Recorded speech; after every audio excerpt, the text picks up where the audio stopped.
You're traveling through another dimension. A dimension not only of sight and sound, but of mind. A journey into a wondrous land whose boundaries are that of imagination. That's the signpost up ahead. Your next stop, the Twilight Zone. Hey, New Farmers, this is Burke, and I'm here with Gabe of Double Fine. We always love coming down and talking to the guys at Double Fine. Gabe, what is your position? What do you do right now on Costume Quest 2? I'm the project lead, so I did much of the design and most of the writing on the game. Ah, perfect. Because I love the writing. I think the writing's hilarious. I'm a big fan of the series or of the first one.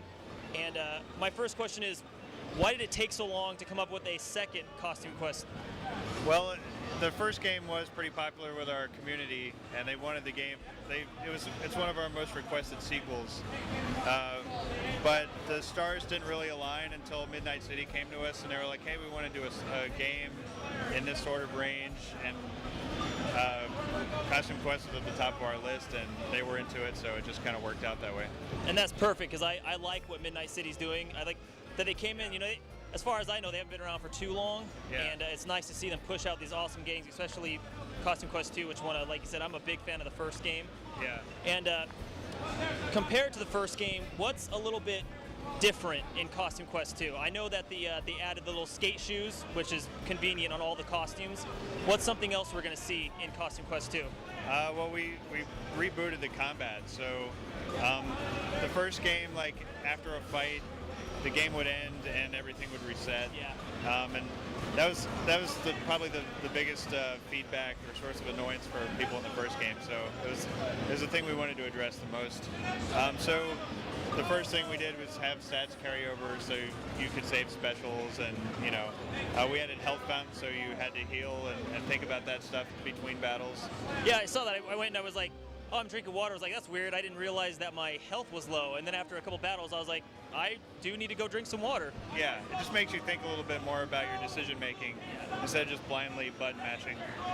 We also added combos and defensive counters and things like that. We moved the button presses to like the point of attack, so you kind of have to time each character's animation a little bit differently. Yep. It kind of keeps you more engaged. And then we added creepy treat cards, which we had in the first game as collectibles, but in this game they have combat abilities. And outside of combat you can build this battle deck, and then during battle you can play those cards, and they have effects on the battle. So you're kind of like managing your stats a little bit more, deciding when to play creepy treat cards, when to save specials. Yeah.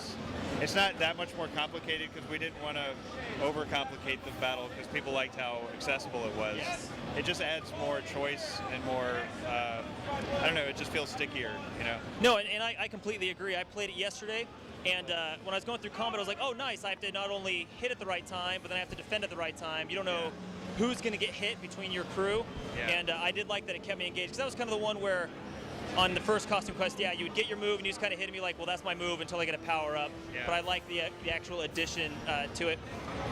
Obviously, I think everyone's biggest question is kind of like, what new costumes? I think everyone, or hopefully anyone watching this, knows about the candy corn, which I think is hilarious. And I already told you I love the writing of it. I think it's great fun. But I was playing, is it like John Adams or who? Thomas Jefferson. Okay, so it's Thomas Jefferson, and he has a move that's like the Declaration of Enragement, or what move is it? Declaration of Destruction. Declaration of Destruction. And I when I was playing it, I almost fell out of my seat. Really expensive joke in the game too, because every enemy in the game has a special reaction, which we haven't done that sort of thing in Costume Quest before. But yeah, some guys have glasses, one guy has a monocle, there's like, even the bosses will react to it. So it's kind of fun to just like go into a battle and do the Declaration of Destruction just to see what the enemy's going to do. Awesome. And besides that being my favorite, your move, what are some other, without spoiling too much, some great costumes that we may see? Well, the ones we're talking about now that you can play are, Jefferson is kind of a new thing we're talking about. There's a wizard. He's kind of Gandalf-y. The pterodactyl we're showing off now. They also have funny animations, like when you play the creepy treat cards, everyone has like a special funny animation they do. Like the pterodactyl will just throw his card up, and there's another guy that like scratches it out of his hair, and then we've shown the clown, candy corn, superhero.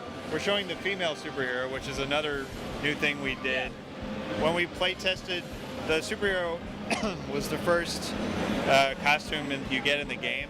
And if you play as Ren, people were kind of like weirded out by her turning into a big buff dude.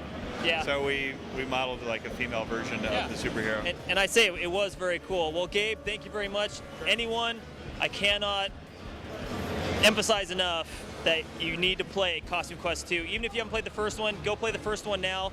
It's easily accessible, and get ready and get excited for Costume Quest 2. Gabe, thank you very much for your time.